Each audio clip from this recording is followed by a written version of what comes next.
For the thousands in attendance and the millions watching around the world, we are live and amplified.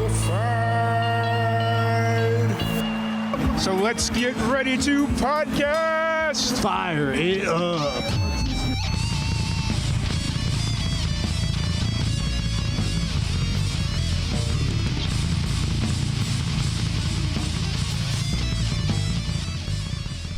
Welcome back to another live and amplified livecast. I'm your host, Tom Quiet, and we are back at it again with another amazing podcast. We are live at Mountain Breeze Campground at Jam Music Festival, and we got our good friend here, Nathan Barker.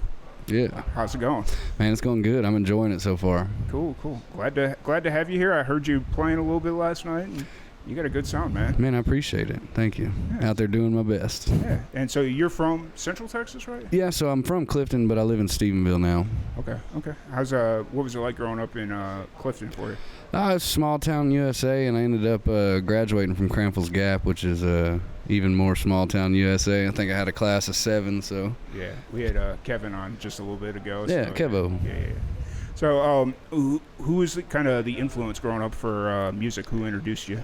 Well, my uncle tried to get me to learn guitar whenever I was 10 or so, and it was too difficult, for my mind to comprehend back then. But my uncle, and then I was in marching band. I was a drummer, snare captain and stuff, and one of the best in Texas at one point. Nice. Played in a DCA drum corps right after high school, so pretty much started there. That's really cool. That's watching the marching band. Like when I was in college and whatnot, we'd go to the football games and watch the marching bands perform and all that stuff. Yeah, that was always really fun. I imagine Texas, it's probably a lot bigger with all the football and stuff like that. Yeah, it was super good. And Clifton was, we were pretty good. Yeah. We got, I think, 7th my freshman year. Okay. And then junior year, I think they got 2nd. So That's cool. Yeah. And you still play drums at all, or? A little bit, not much. I never really picked up a drum kit. I just couldn't separate my foot from my hands. Yeah, so, fair enough. kind of stayed away from that. But yeah. I had a buddy that was on the drum line. He played snare in Illinois, and one night we were at a party, and there was a band that just like a jam band that had it set up, and they're like, "Hey, anybody play drums? We need a drummer for this one." And so he stepped in, but all he knew how to play was the snare. Yeah. And watching him try to adjust to play like a full kit was very interesting. Oh, it's way different, man. Put a bunch of stuff there, and hitting all the toms and stuff, and making it sound right with your foot and your hands and everything is just couldn't do it. Yeah. Luckily, he was smart enough to know I'm going to stay on the snare for the most Stay part. Stay at home. Yeah. And then everybody's like, "It sounds like a marching band. Let's go." Yeah. It's a whole thing. Yeah. And so then you then you finally picked up the guitar. I think we were talking a little bit about this yesterday. Yeah, I picked it up in 2020 when COVID hit. Kind of the world shut down, and the only thing that changed about my life was a guitar got put in my hands. Yeah. And I enjoyed it, and then went from playing to writing songs, and I really enjoy the writing songs aspect of all of it. I'm not a big cover guy. I force myself to learn covers for live shows and stuff like that, but I'd rather stick to just writing songs, playing my own music, which is hard, but especially when people don't know them. So fair enough. So and you're an electrician by trade, I think? Yeah, I am. I'm a journeyman electrician. Yep. And that wasn't really affected during the pandemic, or maybe at least initially? A little bit, yeah. And then some stuff went down, and I didn't have a job for a little while, and gave me a lot of time to mess with the guitar and learn it. So sit at home and play it for 5 hours a day. So fair enough. What was the hardest transition from going from playing snare drum to the guitar? Finger placement, probably. Okay. Like picking up chords, and then bar chords, of course, was pretty difficult, and finger picking is still difficult to me. I'm working on it more and more, but Because I think you had mentioned yesterday something about playing the drums helps you kind of find your rhythm a little bit. I've had several people tell me that I have like different strum patterns, like more rhythmic, I guess, strum patterns compared to generic, or whatever. Yeah. But yeah, and that helps a lot, and I guess with the palm muting and stuff like that. But it helps a lot. Yeah, for sure. And so where are you kind of at creatively now that you've been playing guitar for a few years? Are you currently writing? Are you looking to record? Where are you kind of at right now? Well, I got 2 recorded. That's what I'm trying to focus on. I kind of haven't been actively seeking, like, booking myself at places because I want to have music to show people, and have them go check it out, or you can find this song somewhere other than right here. Yeah. So I got 2 recorded. I got Ain't You everywhere, and I have Voicemail everywhere, and then I have 4 or 5 others in the studio right now. Just lengthy process and communication. Yeah, for sure. You think, are you looking at doing just like singles at this point? Like once you finally get to that point to start releasing, or do you want to release a full project? Well, I want to release a full project. I think I have somewhere in the area like 21 or 22 that I like a lot, that I want to get out. Not necessarily all at once, but Fair enough. probably want to do, everybody tells me to do a 7-piece, but I kind of want to push more to like 11, 12, 13 maybe, because I think I have that many solid songs. Just getting them done and getting them recorded, man, it takes a lot. Where are you recording at? Are you going down to like Austin, or is there someplace near Clifton? Well, I'm recording in Cleveland, at Loose Cannon Studios. Yeah. And I had, I don't know if you're familiar with Jody Lee Cottle and Jeb Bridges. They just opened up Texas Homegrown Studios, and they reached out to me wanting to get me in there, but it's expensive, and I don't necessarily have a lot of money, so Fair enough. I keep saying Clifton. I forget you're in Stephenville now. Yeah, I moved down to Stephenville in 2021. So Gotcha, guys. I was sat there. I was like, wait, I said Clifton. He's in Stephenville. Dang it. No. Hey, funny enough, I've gone from Clifton both times, or 3 or 4 times that I've recorded. So never really came from Stephenville. I guess one time I did, but so that's funny. So when you're going into the studio, are you doing like just solo acoustic with you and your guitar, or are you bringing in like session players? Well, the guys there at Loose Cannon, it's actually the Brad Booker Band, and they backed me on my first one, Ain't You, and they're going to back me on the rest of them. Yeah. But on Voicemail, I did all that myself, just acoustic, and I wanted to release it acoustic because I wrote it for my fiance's grandparents, so.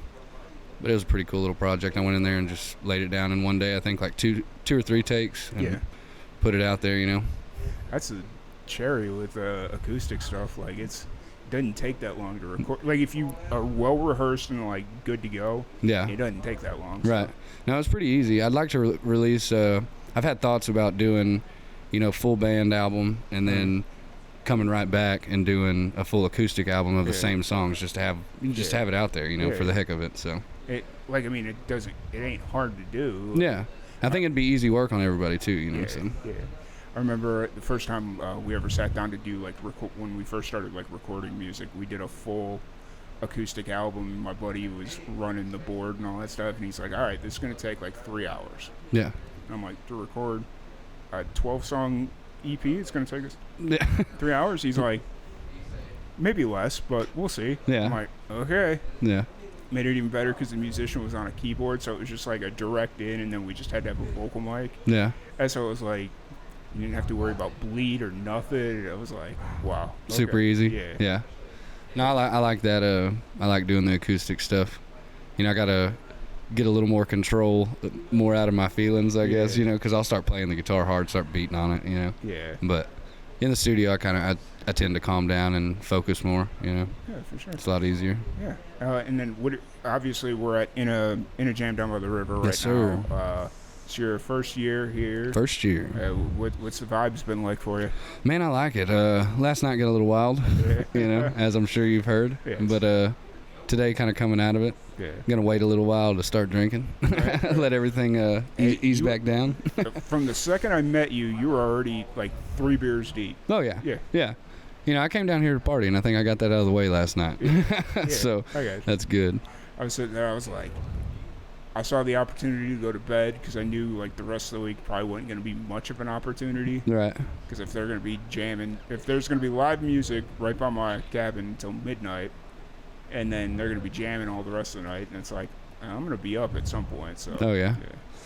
Yeah, we attempted that last night, the Pickers Circle, and I quickly decided to take it on home. It was about that time, so. Well, when you got people that aren't there for the right reasons, it's like. Yeah, it was pretty interesting, and I was in a special kind of shape too, so. Yeah, I got it. Fair enough.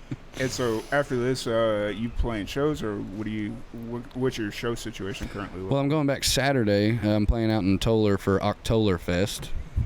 Me and Matt Smith actually. He's gonna come back and do that with me, and then. I got a birthday party I'm playing on November 11th, but I'm trying to keep November and December fairly open, for family and stuff like that. One of my buddies, Landon Hoffman, kind of said that, and I was like, man, that's a a good way to put it. Yeah. You know, on top of I want to, you know, do some more recording and get some more songs out. That's the main focus right now. I think that's what I like about this is because I could get a whole bunch of podcasts done, and it's like, oh wait, I don't have to do anything for the rest of the year. Yeah, just hang out and edit. Yeah, I got this, and then I got another run of stuff for pancreatic cancer that we're doing like a fundraiser for that. Yeah. And I'll get like 60 podcasts done in a day on that one, so it's like I'm good until like February. Yeah, so just sit back and relax. And if I do it right, I'll get them all set in like 3 or 4 days, and then I just chill. Yeah. Yeah. So I'm excited about that. Oh yeah. So kind of looking forward to trying to keep November, December pretty open, just family and whatnot. As far as the recording stuff goes, do you have like a soft date that you'd like to get that stuff, or is it just kind of like you know, let me look for the words here. You just gotta wait for the funding to come? Well, not necessarily funding. The guys are pretty relaxed on me on that, Yeah. you know, because, you know, and I told them, like, when I start making money, you're going to make money for sure, and it's like, that's always a hard guarantee. I've paid for several of my songs, you know. Yeah. But communication's real difficult there. Really? You know, yeah, sometimes. Yeah. But, yeah. It's always interesting when that happens. It's like, you try and be the communicative one, and then it's like they don't respond back or anything. Right, yeah. And, you know, it's just one of those things. But, you know, I love those guys over there, and they do a great job for me. And, yeah, I think it's more me being anxious than anything, you know, ready to get stuff out and release it. And, you know, you don't need to be too fast about that stuff anyways. So, fair enough. You know, I'm just letting God be in control first and foremost, you know. Fair enough. That's the main thing for me. It's always good. So picking up you said you picked up the guitar in 2020, but I think we were talking yesterday, and you'd mentioned that a lot of the rudimentary guitar stuff is like super hard for you, but like a lot of the stuff that befuddles like really good guitar players, right? Yeah, I seem to pick up on that. Well, yeah, I've had that goes back to like the strum patterns. Like I've just had a couple really good guitarists be like, "Man, that's a unique strum pattern," or "How do you do that?" And I'm like, how do you do all the stuff you do? Yeah. You know, it's like, so it's cool to hear stuff like that, and you know, I appreciate it. It's just that is one thing that I'm handy at, because I was a drummer and I did all kinds of, you know, triplets and sextuplets and stuff, and accents and this and that, you know, just hearing it all the time in my head, so transferring it to the guitar wasn't very hard. Yeah. Fair enough. But this hand, my left hand, is the difficult one. It doesn't like to listen sometimes. Fair. And so for the stuff that you're recording, is it all like written already, or you?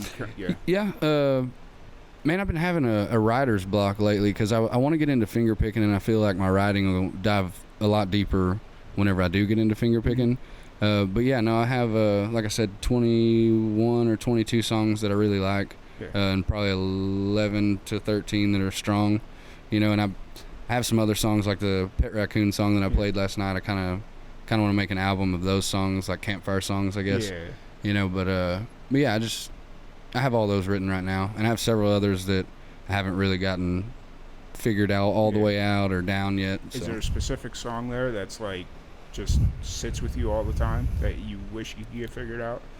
Yeah, there's one. I got it in my guitar case. I couldn't tell you the name of it right off the top of my head, but it's in my guitar case right now, right out there. Yeah. But yeah, it's one of the first ones that I wrote, and it's a good song in my eyes. But I can't figure out. I feel like finger picking will help that one out a lot. Yeah. I got the chords, but strumming it doesn't sound good to me, you know. But it's good words, so. This is definitely a good place to be to try and work it out, like especially when you're around that campfire. Oh yeah. No, I'll hand that one over to somebody and see if they can help me get it figured out. 'Cause I saw that last year. A lot of people got a lot of songs completed because there was in similar situations where something wasn't sitting right, though they couldn't find the right verbiage, you know, whatever it is. Yeah. They got it figured out. So. Yeah, I think it's the right group of people here to make that happen. Yeah. So what are you looking forward to the rest of the weekend? Man, just hanging out and jamming, and not getting like Thursday night or Wednesday night. Sorry, that's it. But really, just hearing all these musicians and everything, I'm looking forward to it because I haven't seen a bunch of them, and really excited to see John Fulbright, of course. You know. Yeah. seeing Satan and St. Paul live will be pretty cool. Yeah, Because I love that song, and he's just a phenomenal writer. So for sure. looking forward to seeing him. There's a lot of people that were here last year. I'm excited to see them again, and I think Dustin opening up the bar and putting a bar stage together, I think that'll be really cool. Yeah. Because I think some of the solo acoustic stuff kind of gets lost down there. Yeah. So that's where I'm at on Friday in here, I guess. Is that behind us or? Yeah, it'll be over in the corner here. You Awesome. get to play right in front of the Astros Bud Light sign. No, Texas Rangers all the way. Yeah. I don't care. I'm a White Sox fan. Yeah, So I see that. it's one of those things where I moved to Waco, and I had White Sox had all that stuff. I went to a Baylor press conference because I work for a TV station, so I went to a Baylor press conference, and I wasn't thinking. I still had my White Sox hat on, and I walked in. Everybody there was Houston Astros fans. Yeah, funny looks. Funny looks. Yeah. Blue 2005. All this stuff. And I'm like, come on, I'm over 2005. Yeah. Yeah. That's funny. But I guess at that point they hadn't really won as much as they had been winning recently. So Right, yeah. I think it's made the World Series 5 out of the last 7 years or something like that, and then won 2 of them. Yeah. But yeah. When I moved in, I think they'd only made it to the World Series once. So, yeah. But anyways, well, once again, thank you so much for hanging out with us. It's been an absolute blast. If anybody wants to check out your music, any of that stuff, where's the best place to find you? Man, you can find my music anywhere that you can stream music. I'm on Instagram, Nathan_Barker. I'm on the TikTok, at Nate Barker. I got Facebook and all that jazz. Just look me up, Nathan Barker, and I should pop up. Did you pronounce your Facebook different? No, my TikTok. It's NATEBAWKA. Okay. Yeah, somebody in high school called me that, and I've always liked it, so I just stuck with it, Fair enough. It's my email, too, so. And I know you'd mentioned that you don't really like doing cover songs, but what's the most obscure cover song you've ever been asked? Man. Let me see. I have people ask me. I'm not the best at requests just because, I learned enough to get a set and then fill in my music, but, I don't know. You get all kinds of weird requests. One of my favorites to play would be Sawed Off Shotgun by the Glorious Sons. But, I've had people ask me all kinds of stuff. And most of the times my answer's, I don't know that. Yeah. Fair enough. I can go try for $100, but, I'm playing. I had a buddy that had, or a friend that had a $100 tip roll for Freebird. Yeah. He'll play Freebird, but it's going to cost you $100. Yeah, I've seen signs like that, Play Freebird. $100. Yep. That's awesome. Yeah, man. Well, once again, thank you so much for hanging out with us. It's been an absolute blast. Look forward to your set tomorrow. I keep thinking today's Wednesday for some reason, but I thought yesterday was Friday. As soon as I checked out of work Tuesday, it was automatically the weekend. So I called my boss on Monday, and I was like, "Hey, I hope you're not expecting much from me today, because I'm in full on, river mode." Yes. Yeah. I only came in Monday because I didn't want to have to sacrifice a PTO day somewhere else. Yeah. But I should have taken a PTO day. Oh, yeah. So. Dude, thank you for having me. Yeah, absolutely. Once again, thank you all so much, and we'll be back and talk to y'all a little bit later.